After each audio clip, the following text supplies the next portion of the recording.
দুপুরে ভাত খেয়ে ভাত ফ্রিজে ঢুকাইনি, ওটা বেঁচে গেছিল, তার জন্য কি বকা দিচ্ছে। কি বকা মানে? চাল কি কিনতে হয় না?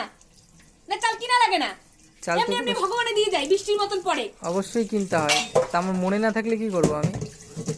তুমি আমাকে অত হেল্প করতে হবে না, যেই হেল্পে আমার ক্ষতি হয় ওরকম হেল্প করবা না। হেল্প করতে চাই তো, তাও তো ঠিকঠাক মতো না পারলে আমি কি করবো বলো? আমার দরকার নেই ওরকম হেল্পের। কতটা লোকসান হলো তুমি জানো? কিসের লোকসান? কোনো লোকসান হয়নি। এরকম বকাবকি করতে নেই আমাকে, মাথাটা খেও না। আমাকে বকাবকি করতে নেই, জানো তুমি? বকাবকি করলে ক্ষতি হয়, স্বামীকে বকাবকি বার্লি করলে। একবার এপাশে যাচ্ছে একবার ওপাশে আসছে। লজ্জা করে তোমার ক্যামেরার সামনে থাকতে? তুমি তো নায়িকা আমার। লোককে দেখাও। লোককে তো দেখাবোই। লোককে দেখাও। তুমি কিরকম বিহেভিয়ার করো আমার সাথে, লোকে দেখাবো? দেখাবো না লোককে? ওরকম ভাবে তাকিও না, ক্যামেরা ভেঙে যাবে, তোমার রূপে ধ্বংস